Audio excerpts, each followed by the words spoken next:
seus santos caminhos, benigno em todas as suas obras, perto está o Senhor, perto está dos que o invocam, e todos que o invocam em verdade.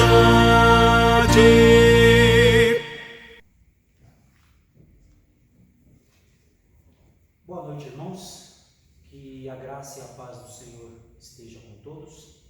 E que neste momento você, aí da sua casa, possa focar única e exclusivamente no culto ao nosso Senhor.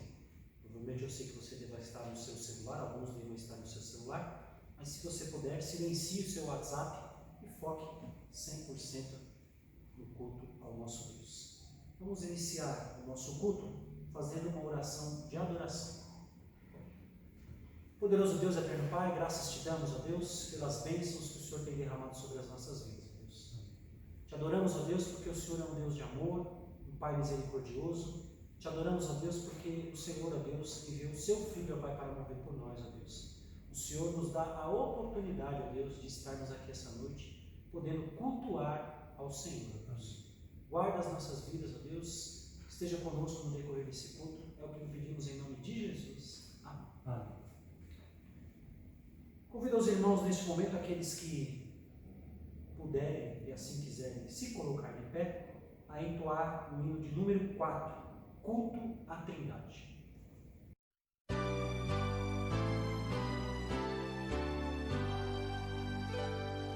Deus está no templo, Pai onipotente, a seus pés nos humilhamos, servos consagrados, reverentemente ao Deus Santo adoramos.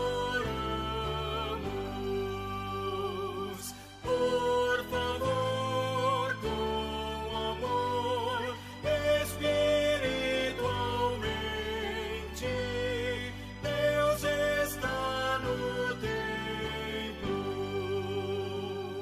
Cristo está no templo, sumo benefício, por seu sangue nos foi dado. Ele, o bom Cordeiro, foi o sacrifício, expiou o vil pecado, escolheu e sofreu o cabal suplício. Cristo está no templo.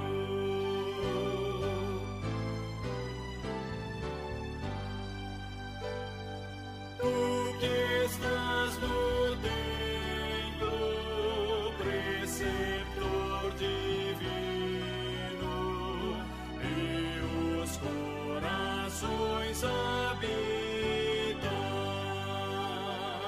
tu paciente mestre, dá-nos teu ensino, aclarando as leis benditas.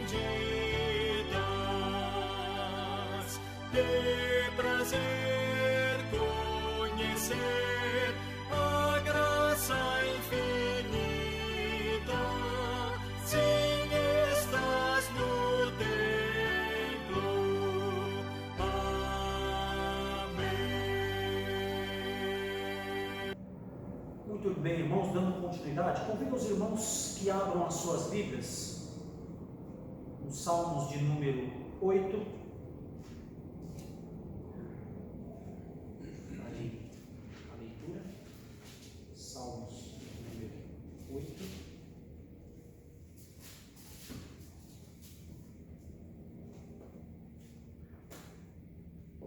glória divina e a dignidade do Filho do Homem.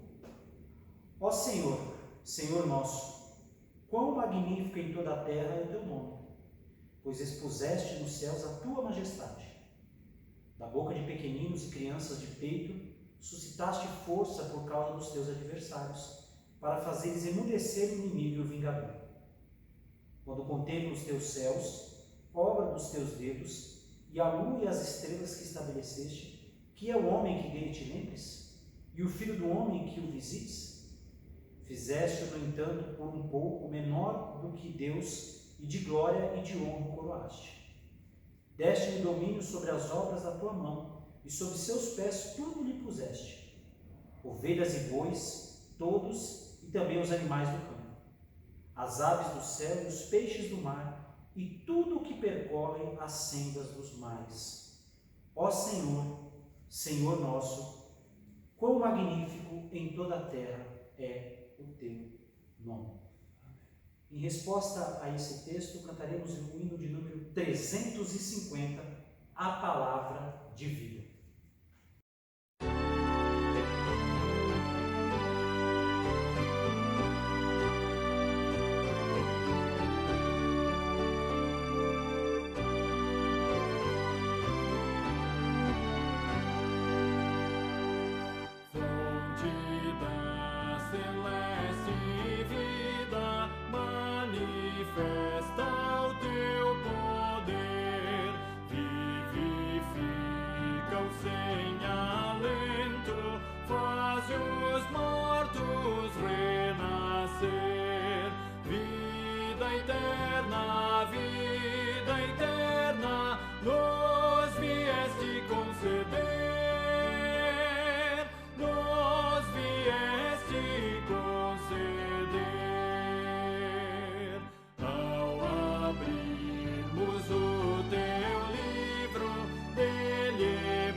Farei neste momento uma oração de intercessão.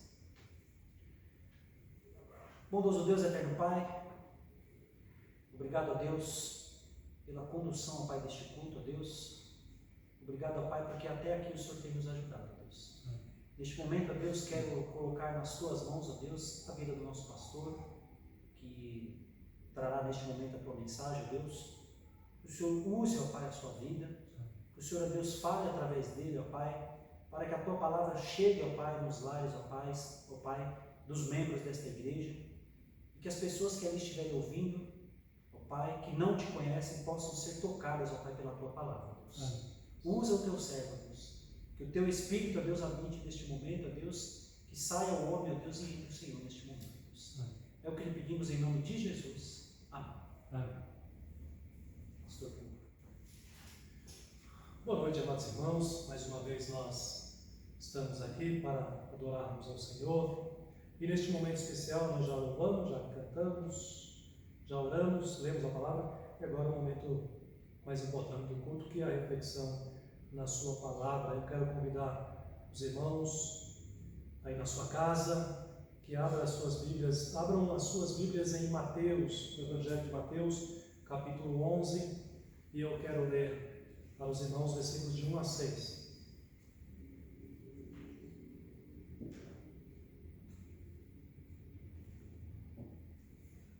Pedir a um diácono que ligue o ventilador aqui, por favor, que vai ajudar bastante.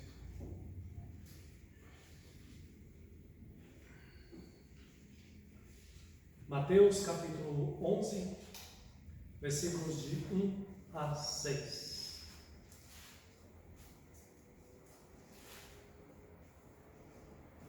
Antes de eu fazer a leitura desse texto, eu quero dizer para os irmãos que esse texto, ele me chamou muito a minha atenção, e falou muito ao meu coração. Por quê? E por que é relevante essa mensagem para nós nesta noite? Sempre que nós vivemos um período, um tempo de tribulação, de sofrimento, de angústia, é sempre bom nós sermos lembrados do Deus que nós temos. Esse Deus que, primeiro, Ele é o único Deus vivo e verdadeiro, todo-poderoso. E essa é a primeira verdade que eu quero destacar aqui nesse texto, que eu ainda vou ler para vocês. Mas, em segundo lugar, esse Deus que é o grande Salvador nosso, Ele é o Deus, e veja que eu não estou dizendo um Deus, eu estou me referindo como o Deus. Ele é o Deus que se compadece da nossa situação. É muito confortante, é muito agradável. Isso gera segurança para nós, em nossa fé em Deus. Sabemos que o Deus que nós cremos não é somente e apenas, isso já é grande coisa, o Deus Todo-Poderoso, o único Deus, o soberano, o nosso Salvador, mas também sabemos que Ele é Deus que se compadece da nossa condição, do nosso estado.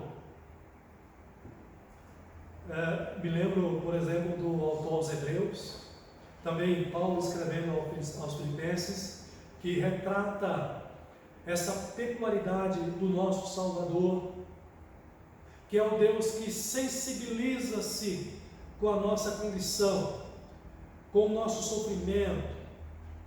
Ele sabe o que você está passando, Ele sabe da sua situação, e por isso Ele é suficiente, Ele é capaz de lhe socorrer de maneira eficiente.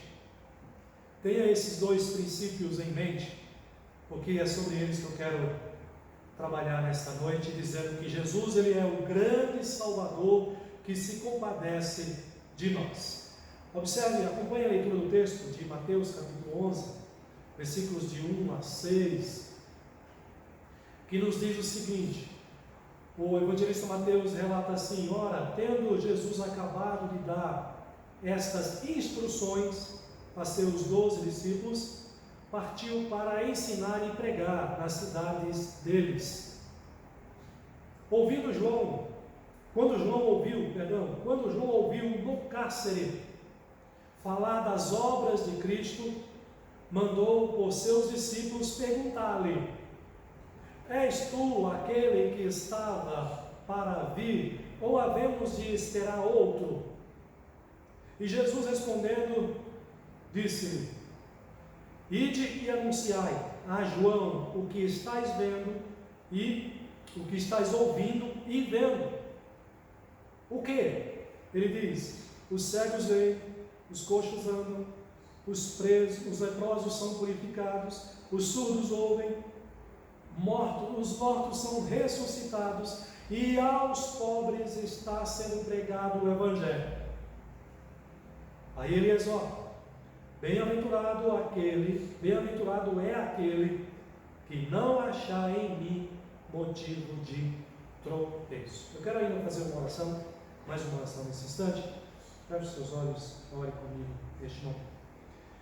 Senhor amado Deus, que é o Todo-Poderoso, nosso Salvador, nosso Senhor, nós queremos louvar o Teu nome agradecidos, ó Pai, por lições tão preciosas como essa que nós podemos aprender na Tua Palavra, conhecendo um pouquinho mais quem é esse Deus tão maravilhoso, que quis nos salvar, que quis nos escolher como seus filhos, e que está conosco, e que sofre conosco, e que nos assiste, nos socorre em nosso sofrimento, em nossa tribulação.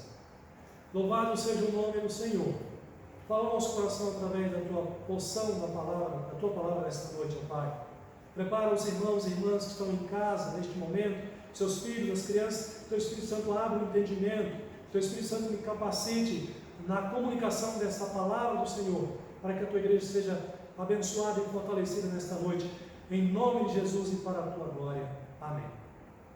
Meus amados irmãos, então, eu digo para os irmãos que Jesus é, sim, o grande Salvador que se compadece dos seus filhos, das nossas vidas aqui neste mundo, em meio aos nossos sofrimentos, às nossas lutas como esta que nós estamos enfrentando, que mudou toda a nossa rotina radicalmente.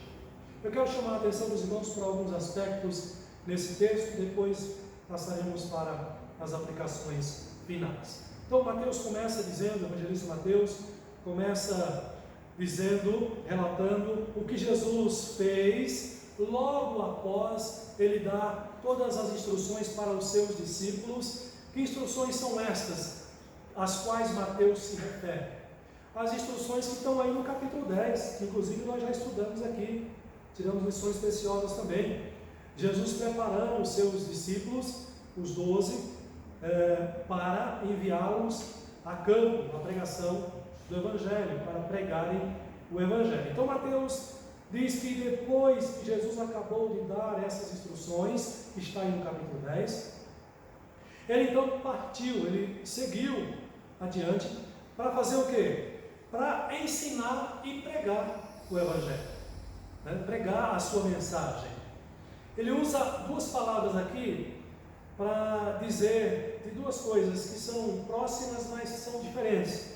A palavra ensinar e pregar. A palavra pregar tem mais a ver com a mensagem anunciada, com a proclamação, ou seja, é a apresentação da mensagem à medida que Jesus ia se dirigir à sinagoga ou se reunia na praça com os ouvintes, ele proclamava a sua mensagem, o seu Evangelho. A palavra ensinar tem a ver mais com o detalhe, uma mensagem mais detalhada, uma apresentação mais detalhada daquele ensinamento que Jesus queria deixar, queria trazer ali para aquelas pessoas que estavam ouvindo naquele momento. Então Mateus usa essas duas palavras para falar das atividades de Jesus, e que na verdade inclui mais coisas ainda. Não era apenas a proclamação da mensagem e o ensinamento detalhado do que ele queria ensinar para os discípulos. Aqui também incluía os milagres, os feitos extraordinários de Jesus, inclusive a ressurreição também de mortos. Se você for observar, esse mesmo episódio é relatado também pelo evangelista Lucas. E olha que interessante, se você puder abrir a sua Bíblia aí na sua casa, lá no Evangelho de Lucas, capítulo 7, só para você entender o que eu estou dizendo aqui. Lucas capítulo 7, do versículo 11 ao 17, ou melhor, um pouquinho antes, porque esse relato de Jesus, no capítulo 11 de Mateus, está lá em Lucas capítulo 7, a partir do versículo 18. É o mesmo relato que nós temos aqui no capítulo 11 de Mateus, ou seja, a questão da dúvida de João Batista. Lucas também trata desse tema, desse episódio.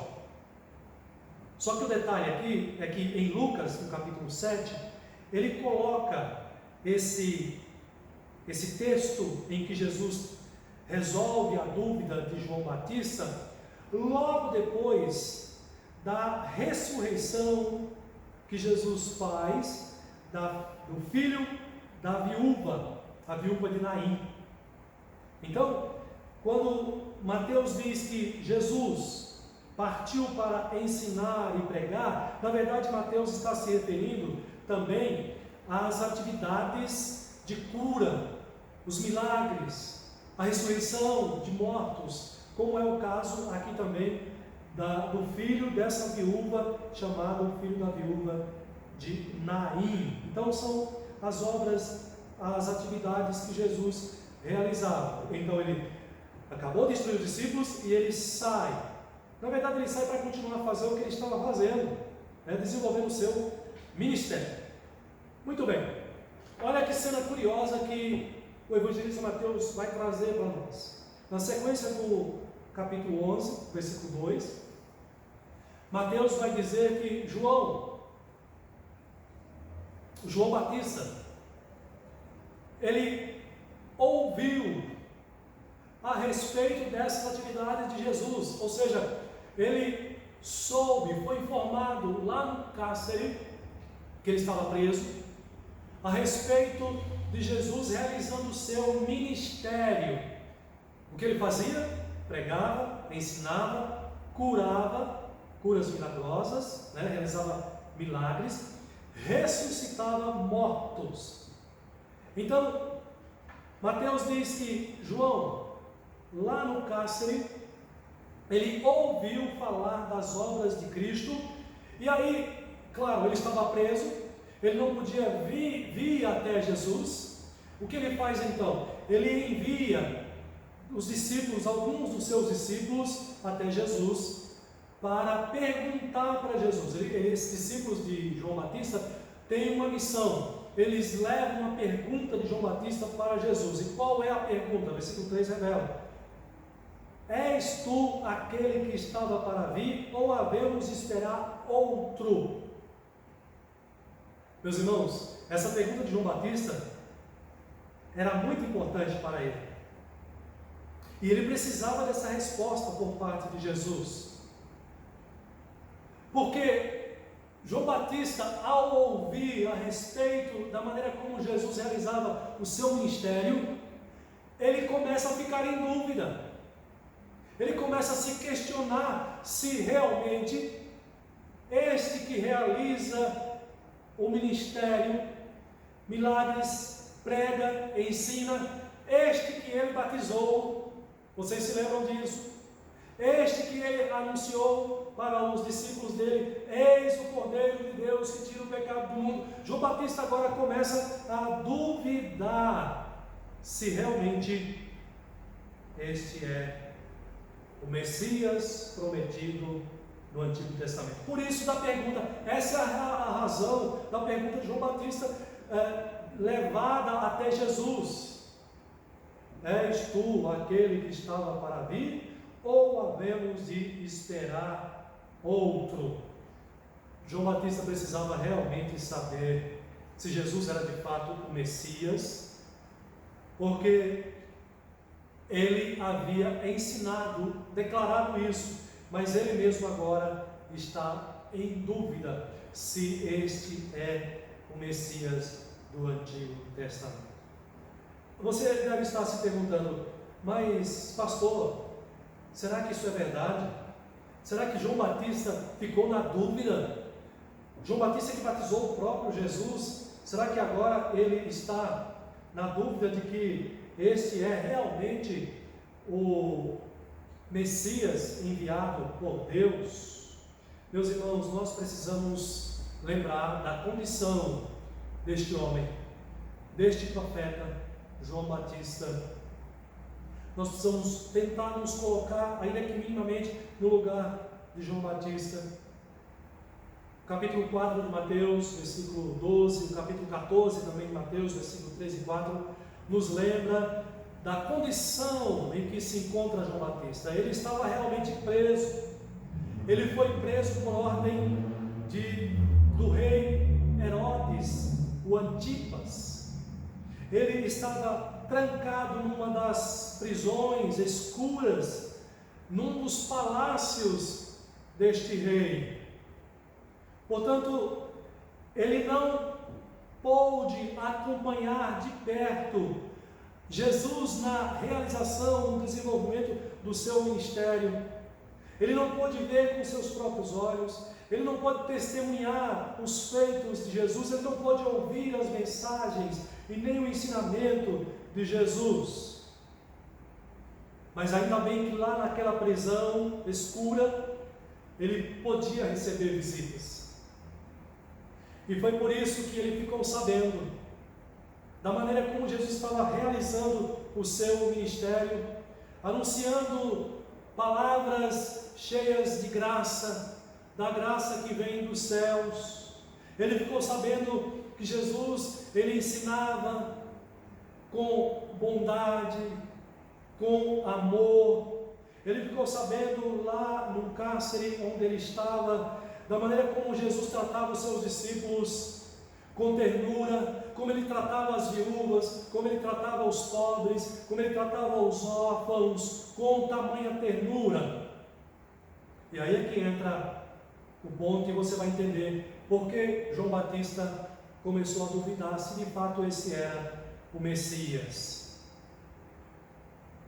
Nada disso no ministério de Jesus condizia, se comparava com a mensagem que o próprio João Batista havia anunciado no seu ministério, no ministério de João Batista. Você se lembra muito bem qual foi o ministério de João Batista? João Batista foi o precursor, João Batista foi aquele que veio preparar o caminho do Salvador. João Batista então veio com uma mensagem para os judeus, para os israelitas, uma mensagem de arrependimento, uma mensagem chamando o povo a arrepender-se dos seus atos. Ele usou termos como eis que o machado está posto à raiz. O que significava, meus irmãos?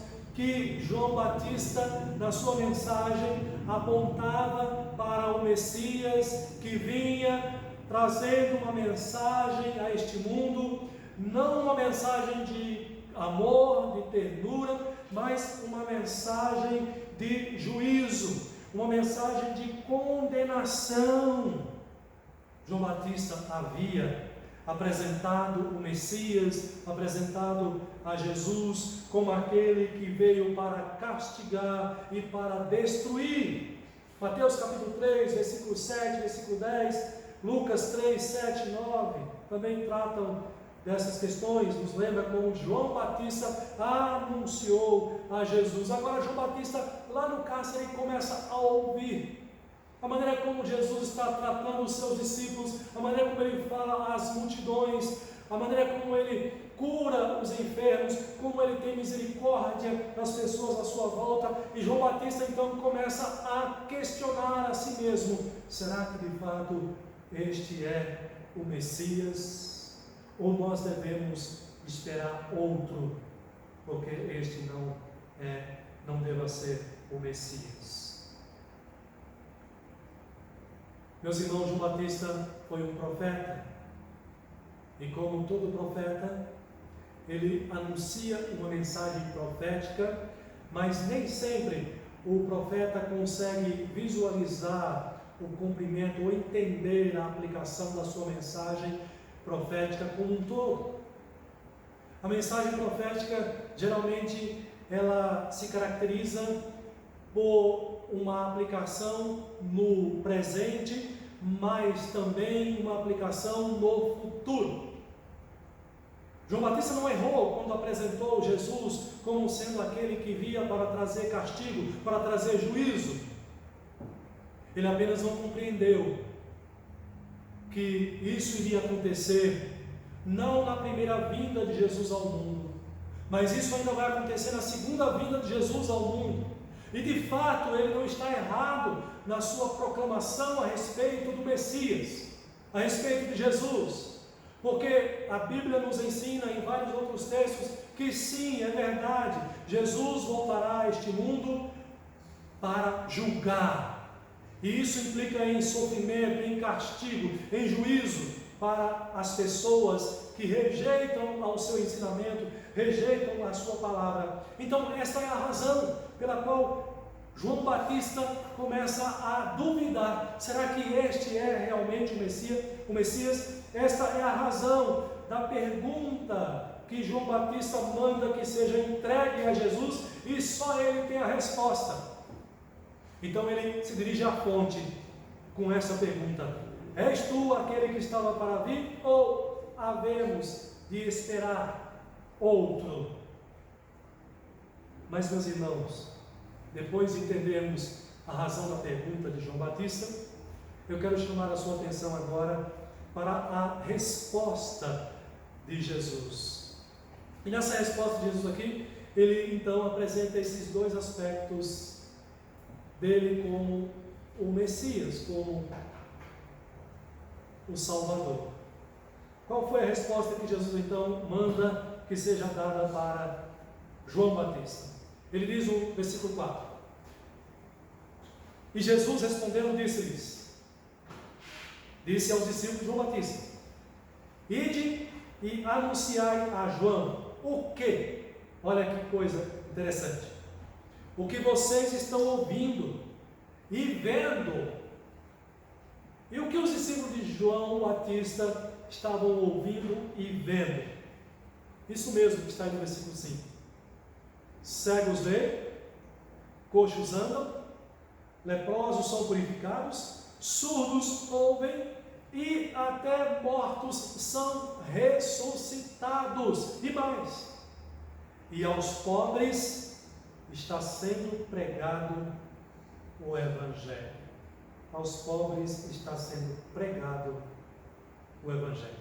A palavra pobres aqui, ela é a mesma palavra usada por Jesus em uma das suas bem-aventuranças, lá em Mateus capítulo 5, versículo 3, quando ele vai dizer: bem-aventurados os humildes de espírito, porque deles é o reino dos céus. Então a palavra pobre aqui, ela não se aplica só, não podemos entender só no sentido de pobres materialmente, mas Jesus está se referindo àqueles que humildemente recebem a sua palavra, guarda no coração e aplica na sua vida, no seu dia a dia.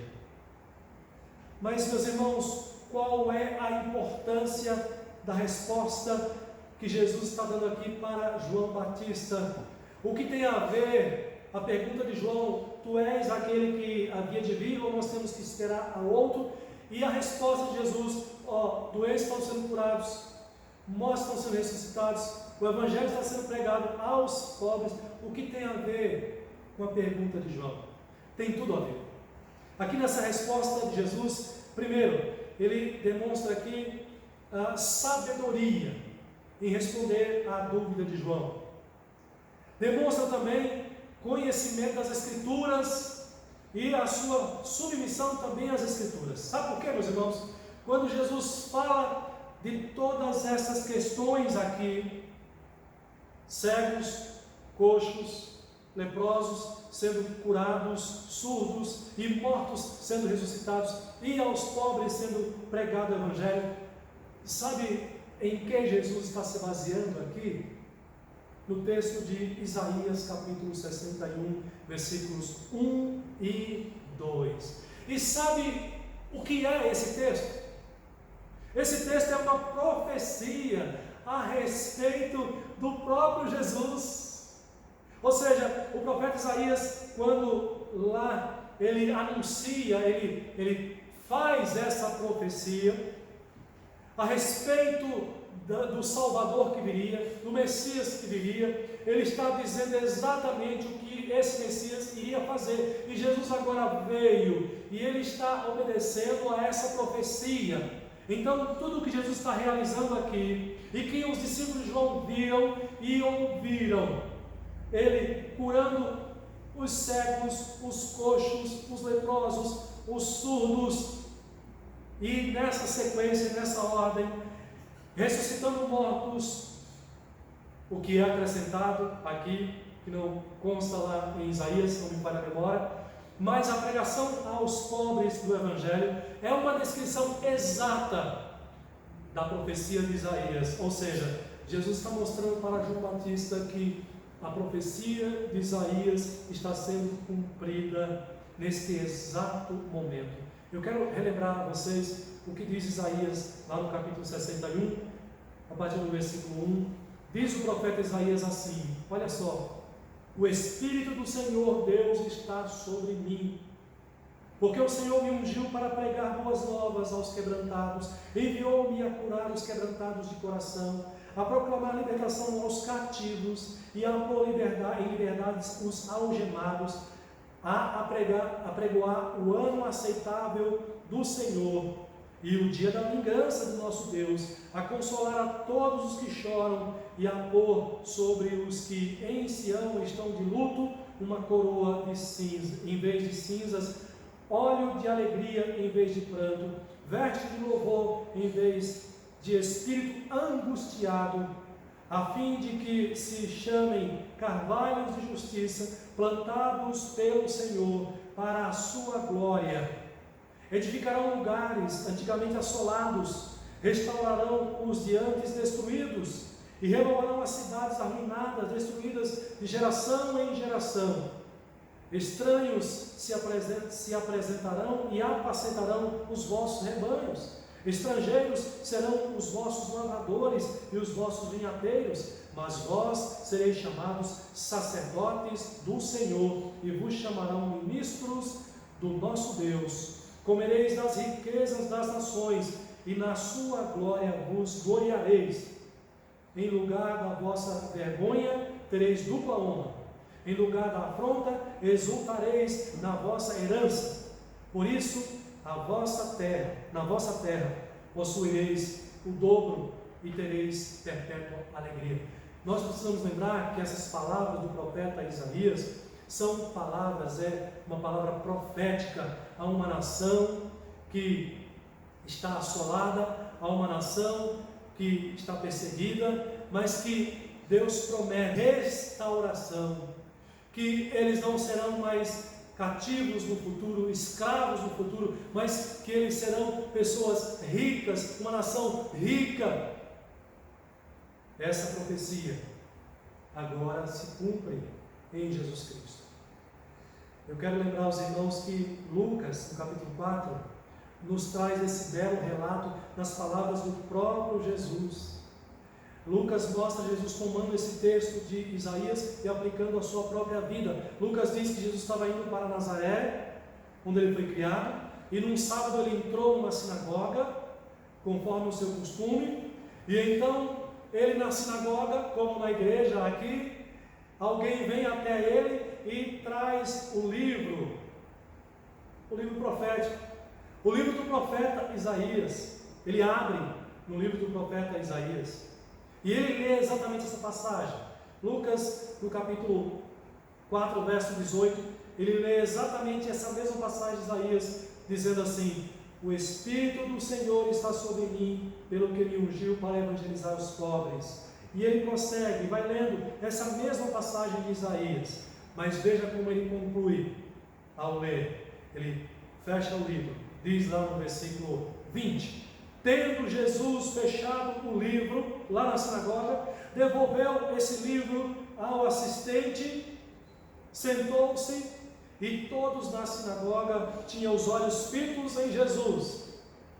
E o que ele disse para aqueles que estavam à sua volta? Então passou Jesus a dizer: hoje se cumpriu a escritura que acabais de ouvir.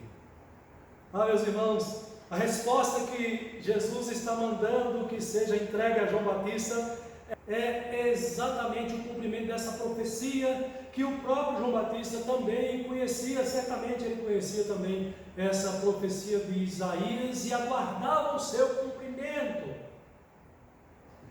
curiosamente e de maneira maravilhosa, o próprio Jesus vai ler essa profecia também. E Lucas registra esse fato extraordinário e interessante. Lá em Lucas capítulo 4, a partir do versículo 16, diz o evangelista que Jesus estava indo para Nazaré, e era um dia de sábado. Ele entra na sinagoga, como ele fazia isso de costume, era costume dele, e alguém então vem até ele, e lhe entrega o livro do profeta Isaías. Ele abre esse livro, e ele começa a ler exatamente nessa passagem. A partir do versículo 18, do capítulo 4 de Lucas, diz: o Espírito do Senhor está sobre mim. Jesus lembra essa passagem, uma passagem que diz respeito a Ele próprio.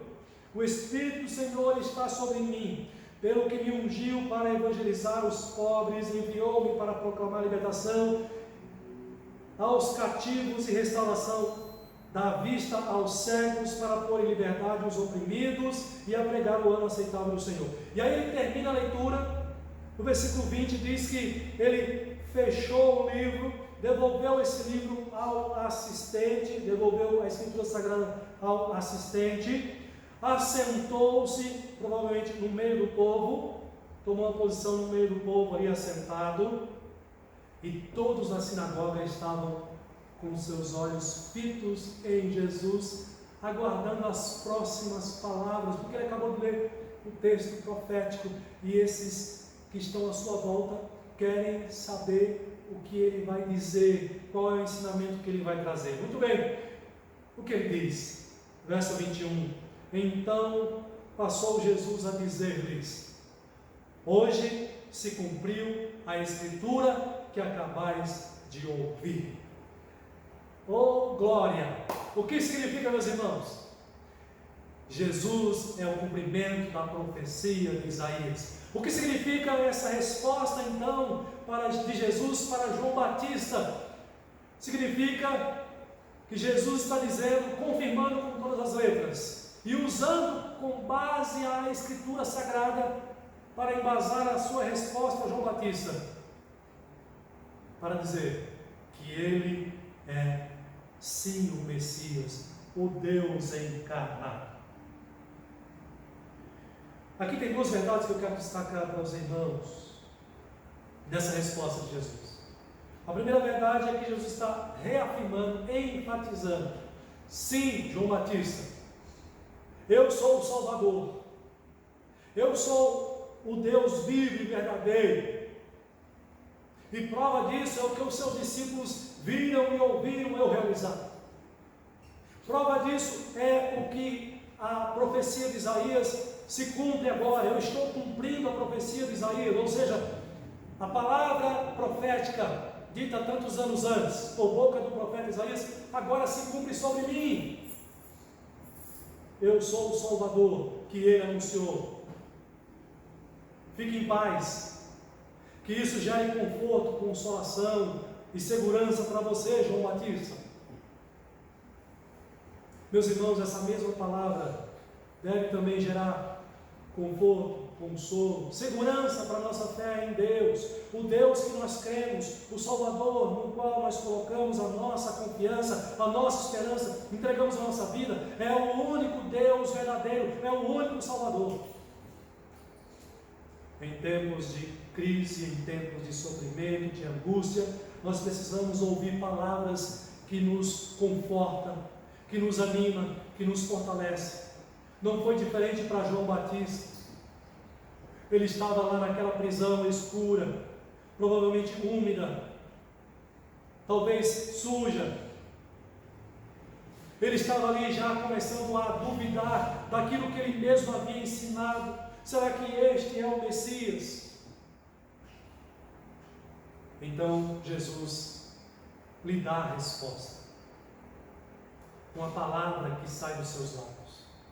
Mas não apenas a palavra que sai dos seus lábios ali naquele momento, com a palavra da Escritura do Antigo Testamento, Antigo e Novo Testamento, confirmando que Ele é o Deus único, o Deus verdadeiro. Quantos anos você tem de convertido? Quantas lutas você já passou? Qual é a sua angústia agora? Qual é o seu sofrimento? Você está com medo do coronavírus? Tem muita gente que está com medo de morrer. Eu fiquei sabendo de pessoas que estão aí querendo ser discipuladas porque está preocupado. E é possível estar correndo esse risco, todos nós corremos o risco. É uma realidade iminente. Mas e você, que assim como João Batista, conhece o Messias, convertido, coloca a sua fé nele, na sua palavra, tem vivido uma vida de luta contra o pecado, de busca pela santidade do Senhor? Como é que você está vivendo esses dias? Essa palavra do Senhor também é para você nesta noite. Jesus está falando no seu coração: continue confiando em mim, continue colocando toda a sua esperança em mim, confie na minha palavra, eu não mudei. Esse vírus, essa pandemia não me surpreendeu, não diminuiu a minha soberania, como eu já falei na mensagem anterior. Ele continua sendo Deus soberano, Ele continua sendo o nosso Salvador, cuidando das nossas vidas. Creia nisso, creia nisso, creia na sua palavra, creia no Novo Testamento, nos seus ensinamentos, creia nos ensinamentos do Antigo Testamento. A Escritura seja a sua única regra de fé e prática. Confie que esse Deus é o Deus soberano, que está conduzindo a sua vida em todos os detalhes, a sua vida e a vida da sua família. Ah, pastor, e se eu ficar doente? Ah, pastor, eu sei, tenho conhecimento de uma pessoa que era muito crente e ela ficou doente, foi infectada. Deus tem seus propósitos. Isso não é motivo para você enfraquecer na fé, para você duvidar. É motivo para você continuar confiando, porque Deus tem os seus propósitos para todos nesta vida, neste mundo. Creiamos assim, meus irmãos, nesse Jesus, no Salvador, na sua palavra, que veio ao mundo para nos trazer a sua salvação e a sua paz. Mas em segundo lugar, eu quero destacar não apenas a verdade que Jesus ensina aqui, de que Ele é Deus, mas eu quero destacar também a sensibilidade de Jesus, o cuidado amoroso de Jesus para conosco. Jesus poderia simplesmente mandar dizer para João Batista através dos seus discípulos: sim, João Batista, eu sou o Messias, não duvide. Ele poderia ter dito isto, e ainda assim isto deveria ser suficiente para João Batista, e seria. Mas, meus irmãos, eu imagino que Jesus, ao receber aqui os discípulos de João Batista, Ele se compadece da situação do seu discípulo, do último profeta, como ele mesmo vai dizer na sequência desse capítulo 11, o último grande profeta, o maior profeta. Ele se compadece da situação de João Batista. João Batista está preso. E por que motivo ele está preso? Ele roubou? Ele matou? Não, nada disso.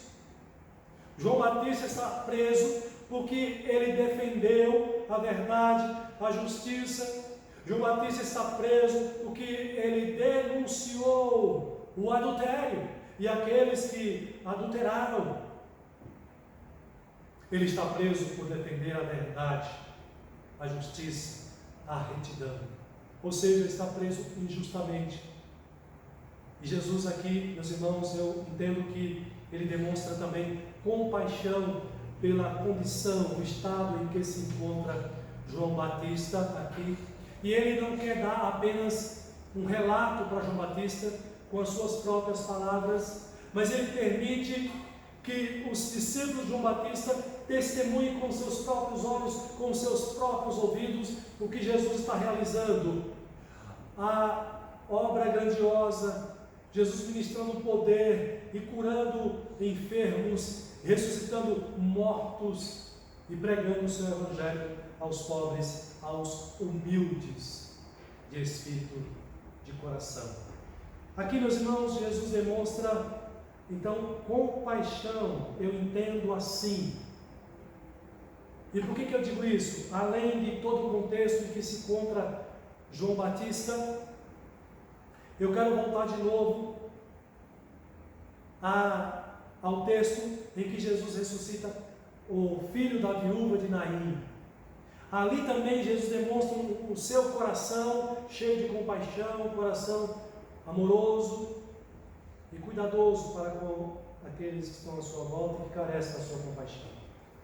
Lá em Lucas capítulo 7, a partir do versículo 11 até o 17, Lucas relata que Jesus estava se dirigindo para a cidade de Naim, a cidade de Naim, e ia com ele os seus discípulos e uma numerosa multidão.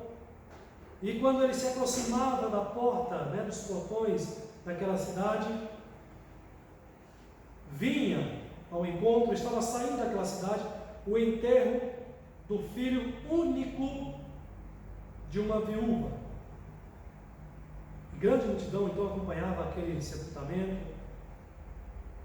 E olha o versículo 3 o que diz: vendo-a viúva, acompanhando ali também, Jesus vendo aquela viúva entristecida por causa da morte do seu filho, diz o versículo 13 que o Senhor se compadeceu dela e se dirige até ela e diz: não chores.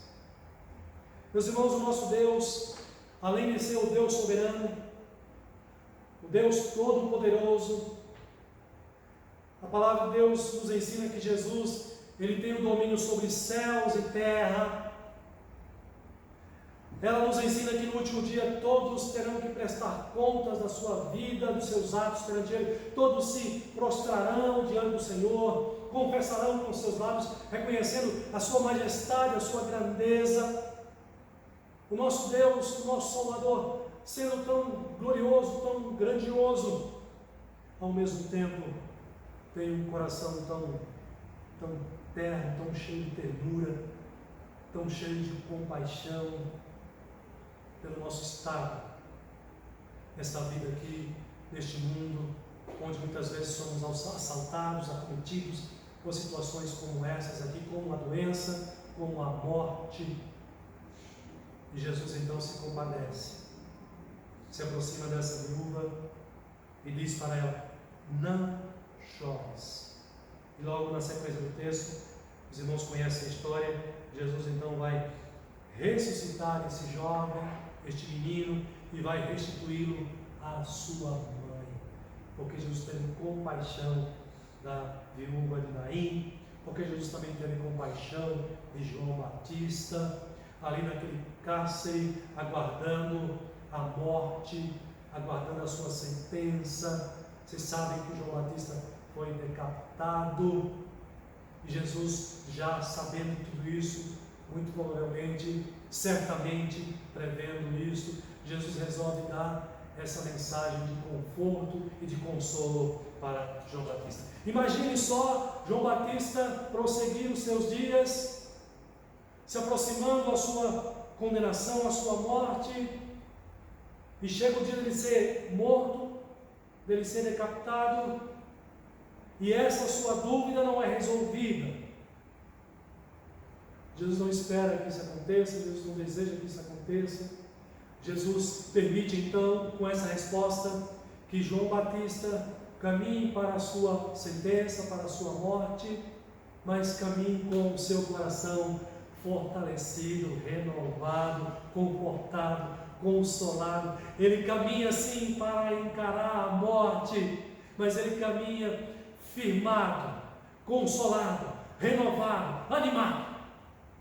Ele sabe que esse Messias que ele anunciou, ele sabe que esse Salvador a quem ele preparou o caminho é sim aquele que a profecia do Antigo Testamento de Isaías e as outras também anunciaram, ela se cumpriu. Eu fico imaginando, meus irmãos, a alegria de João Batista, este que antes estava na dúvida, questionamentos certamente vieram à sua mente. Será que eu preguei a mensagem corretamente? Será que eu entendi corretamente? Será que eu enganei esse povo? Tudo isso, todo esse peso é tirado agora quando ele recebe essa mensagem de conforto, de consolo da parte do nosso Salvador, ao dizer: sim, João Batista, eu sou o Messias, eu sou aquele que havia de vir. Meus irmãos, Jesus, o nosso Salvador, Ele compreende o nosso estado, a nossa angústia, o seu sofrimento, a sua dor, a sua situação. E você agora sabe que Ele é Senhor, que Ele é Salvador. Ele reafirma esta verdade aqui também para nós, através dessa mensagem de João Batista, mas Ele também, nessa mensagem, Ele traz a nós o conforto, o consolo, por sermos lembrados também, através dessa resposta que Ele dá a João Batista, de que Ele está atento à nossa situação, ao nosso sofrimento, às suas dúvidas, aos seus questionamentos, e Ele também tem a resposta, Ele também tem a mensagem de consolo, de conforto e de renovo para a sua vida. E assim, meus irmãos, Ele vai concluir essa parte desse capítulo, dizendo no versículo 6, que bem-aventurado é aquele que não achar em mim motivo de tropeço. Veja que Jesus recebe o questionamento de João Batista, ele sabe que é uma dúvida, João Batista está duvidando, dadas as circunstâncias em que ele se encontra, a distância. Jesus responde à dúvida, ao questionamento, mas Jesus não deixa de amorosamente repreender João Batista. Essas palavras finais é uma palavra de repreensão, de correção. Jesus está dizendo que aquele que não encontra nele, no Senhor Jesus, nenhum motivo para se escandalizar, para gerar algum impedimento da sua fé, que venha a levar à dúvida, ele é feliz. Feliz aquele que não se escandaliza com o seu ensinamento, com a sua palavra, mas crê nele. Jesus aqui está assim repreendendo a João Batista, mas ele faz isso com ternura, com amor. Portanto, fica evidente que as palavras de sabedoria e de ternura de Jesus, tanto na resposta que ele dá à sua dúvida, quanto na sua repreensão, mostra como Jesus é amoroso para com os seus e, de maneira especial, aqueles que estão numa condição em que inspira o cuidado, o amparo, porque Jesus sente o que nós sentimos. Jesus sofre com o nosso sofrimento. Jesus sofre com o seu sofrimento. Ele sabe o que você está passando. E ainda que em meio ao seu sofrimento, você tome um caminho que lhe desvie da sua palavra, tenha certeza que Ele vai repreender você, Ele vai corrigir você, como Ele fez com João Batista. E isso é maravilhoso, porque até na correção de Jesus é manifestado o seu amor, o seu zelo, o seu cuidado para com as nossas vidas, para com o seu povo. Portanto, meus irmãos, qual é a mensagem então que nós podemos tirar? Eu já disse aqui para os irmãos, o nosso Senhor, o nosso Salvador Jesus Cristo aqui nos revela nessa história, nesse relato de Mateus, que em primeiro lugar Ele é e continua sendo e continuará por toda a eternidade sendo o Salvador Todo-Poderoso, o nosso Salvador, o único que realmente pode salvar o pecador dos seus pecados, da ira e da justiça de Deus. Ele é assim o Deus encarnado. Mas em segundo lugar, nós aqui aprendemos também que Ele, mesmo sendo todo-poderoso, majestoso, é aquele que se aproxima de nós, conhece as nossas lutas, o nosso sofrimento e nos consola, nos conforta, nos anima. E em terceiro lugar, Ele continua sendo Deus, que não deseja que nos afastemos dele. E quando você peca, quando nós pecamos, Ele nos corrige. E em tudo isso mostra o seu amor, o seu cuidado, o seu zelo para conosco, meus irmãos. Então, o que nós devemos fazer diante dessa mensagem, diante desses ensinamentos. O Salvador, que é o soberano, mas que ao mesmo tempo é cheio de compaixão, de ternura, de amor, e aquele que nos corrige, que nós possamos ser motivados a continuar depositando nele toda a nossa confiança, toda a nossa esperança.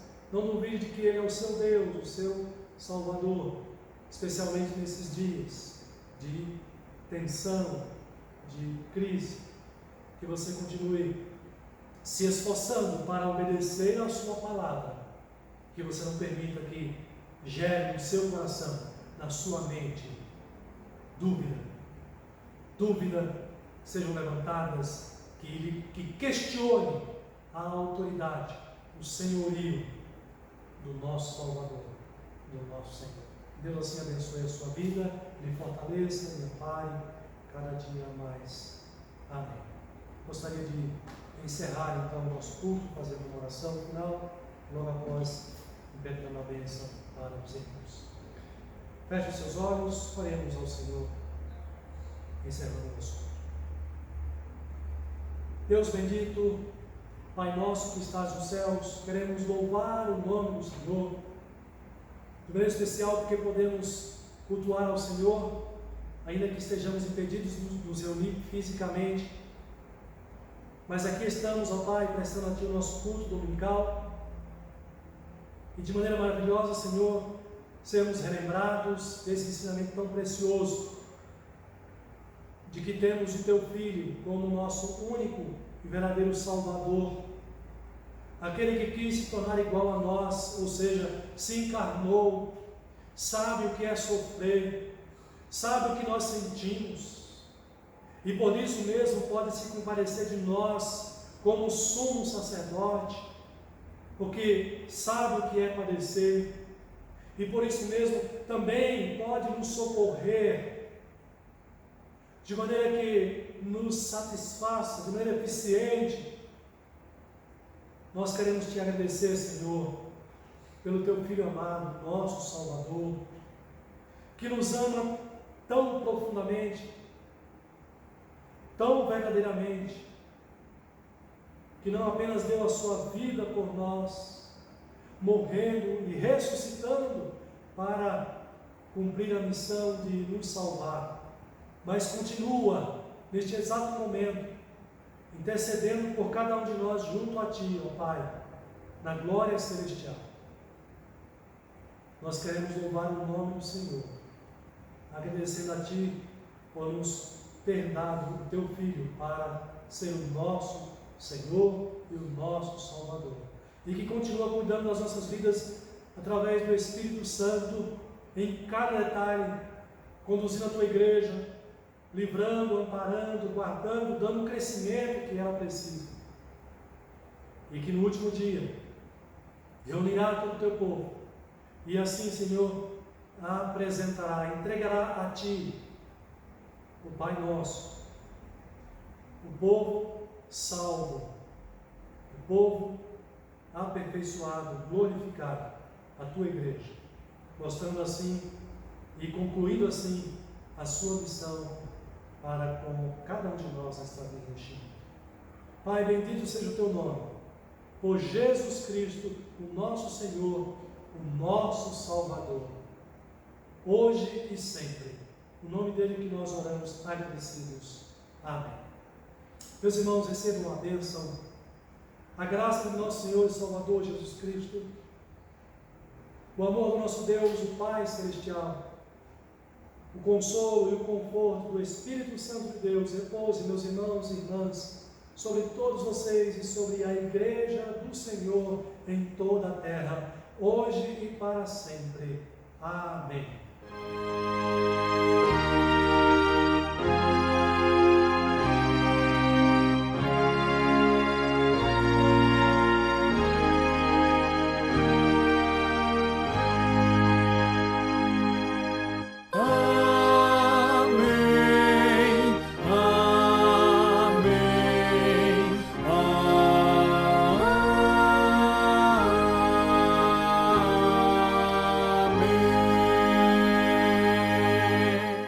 Meus irmãos, assim nós chegamos ao final no nosso culto. Nós queremos agradecer pela sua preciosa atenção e toda a sua família, talvez algum familiar seu que não é da nossa igreja, membro da nossa igreja, e que esteja aí também nos assistindo. Quero agradecer a você também, que Deus abençoe ricamente a sua vida, toda a sua casa, e desejamos a todos vocês uma boa semana na presença do nosso Deus e Pai, e que Ele continue guardando a sua vida, a sua família, de todo mal, de maneira especial deste vírus, para que não sejamos também infectados. Pedimos isso nos colocando debaixo da soberana vontade do Senhor. Um forte abraço para cada um de vocês e até o nosso próximo encontro. Que Deus assim nos abençoe. Amém.